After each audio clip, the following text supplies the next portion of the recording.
আসসালামু আলাইকুম প্রিয় বিয়াস। আজকে একটা শত্রু দমনের কাজ করতেছি। আজকে অমাবস্যার দিন, দেখেন কিভাবে কাজ করতে হয়।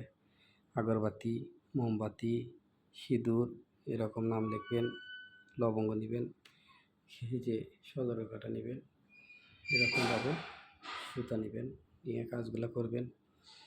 দেখবেন যে আপনার আজকে শনিবার করছেন, ফের শনিবার আসতেই শত্রু আপনার পাও ধরব। এটা একটা মায়াং বিদ্যা। এই বিদ্যাগুলো কাজ করতে গেলে খেজুরে কাটা ছাড়া হয় না।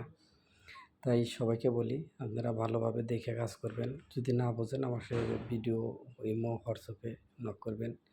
কীভাবে করা লাগবে সম্পূর্ণ জিনিস আমি নিয়মকানুন বইলে দিছি, তারপরেও দেখা দেব। ঠিক আছে?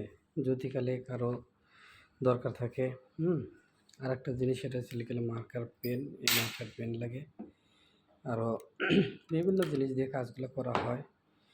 যদি কালে দেশের বাইরে বা দেশে যারা আমাকে দিয়ে কাজ করাতে চান, তাহলে যোগাযোগ করবেন। যে কোনো ধরনের কাজ করা হয়, আরও কাজ করব আপনাদের মাঝে।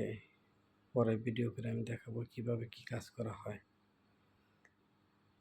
বেশি বলবো না। একটা জিনিস, যারা দেখেন যে শত্রুর সাথে পারতেছেনই না, তারা এই কাজগুলো করবেন।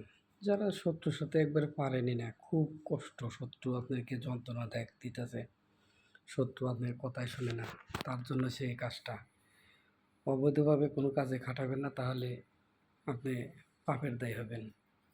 ঠিক আছে? যে কোনো কাজ করতে গেলে আপনি টিকতে পারতেছেন না, তখন এই কাজগুলো করবেন। যখন অতি তিষ্ট হয়ে যাবেন যে না, ব্যক্তির সাথে আমি এখন কোনো দিকে পারতাছি না, সেই ব্যক্তির জন্য এই কাজটা করবেন। আর এই কাজটা করার শেষে শ্মশানে অথবা ফাঁকা মাঠে কাজগুলো গাইরে দিতে হবে।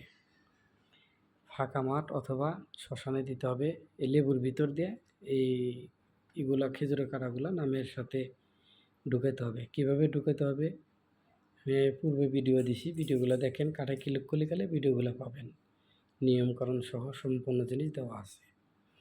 তো এই কাজগুলো আমার এক শিষ্যকে আমি শিখিয়ে দিয়ে যাব, এবং কি তাকে দেখায় কাজগুলো করলাম।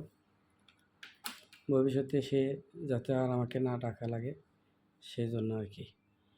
তো সবাই ভালো থাকেন, সুস্থ থাকেন।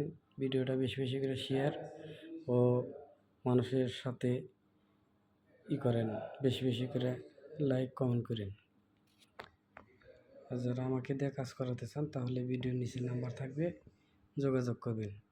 বশীকরণ, মারণ, উচ্চাটন, বিশ্লেষণ, যে কোনো ধরনের কাজ করা হয়। খোদা হাফেজ।